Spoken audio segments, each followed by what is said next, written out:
Baik, di sini saya akan menjelaskan tentang cyberbullying, yang mana pasti rekan-rekan semua sudah pernah mendengar apa itu cyberbullying.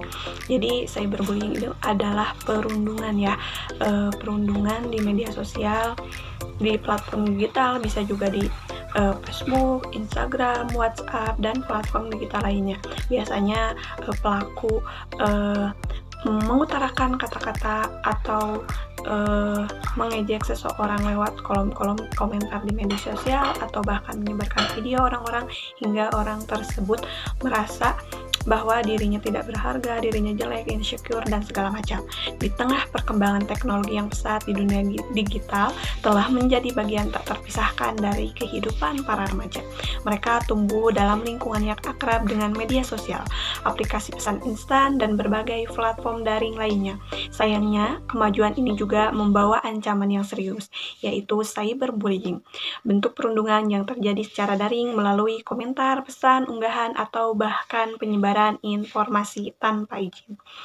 Banyak yang menganggap bahwa cyber hanya masalah kecil di dunia maya, namun data dan temuan di lapangan menunjukkan sebaliknya.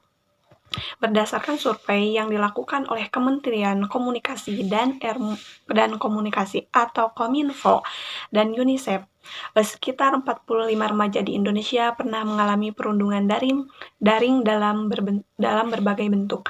Tidak sedikit dari mereka yang menjadi korban merasa cemas, stres, hingga mengalami gangguan kesehatan mental. Bahkan beberapa kasus menunjukkan bahwa korban cyberbullying dapat mengalami trauma jangka panjang dan menarik diri dari lingkungan sosialnya.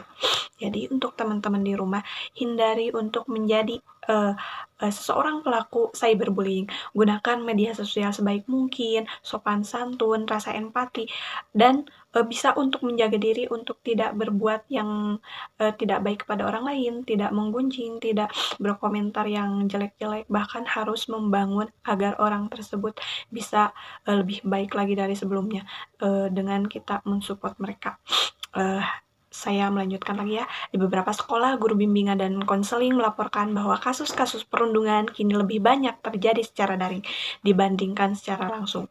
Misalnya, seorang siswa SMA pernah mengalami ejekan terus-menerus melalui grup WhatsApp kelasnya. Siswa tersebut mulai menunjukkan perubahan perilaku, enggan masuk sekolah, murung, dan kehilangan semangat kerja. Jadi, nah teman-teman, dampak dari cyberbullying itu sangat berbahaya banget bagi korbannya. Sampai mereka tuh kehilangan rasa percaya diri, kehilangan motivasi belajar, tidak mau untuk sekolah, tidak mau untuk berkomunikasi dengan teman-teman yang lainnya, karena mereka merasa malu, merasa insecure, dan tidak percaya akan dirinya.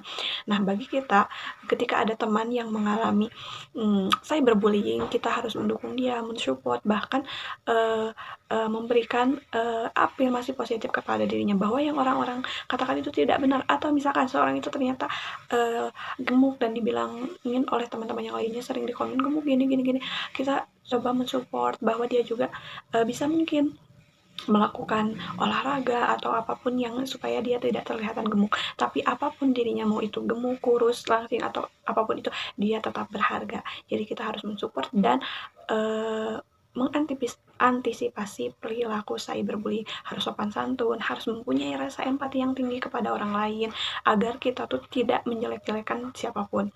Nah, untuk itu untuk mencegah dan menangani cyberbullying memerlukan kesadaran yang kolektif. Penting untuk meningkatkan literasi digital, khususnya mengenai etika komunikasi di dunia maya. Sekolah, orang tua, dan masyarakat perlu bekerja sama menciptakan lingkungan yang aman dan sehat, baik secara langsung maupun secara digital, agar remaja bisa diberi ruang untuk bercerita, didukung untuk melawan perundungan, dan diajak untuk lebih peka terhadap perasaan orang lain, sehingga cyberbullying ini tidak terjadi.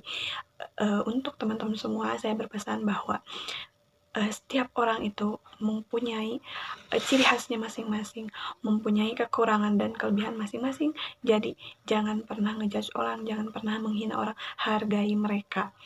Kita tidak pernah tahu sesakit apa kata-kata yang kita keluarkan, karena pesan singkat itu, komentar itu bisa dihapus, tapi rasa sakitnya tidak pernah hilang. Jadi, bermedia sosiallah dengan baik dan bijak, tetap sopan santun dan beretika yang baik. Terima kasih.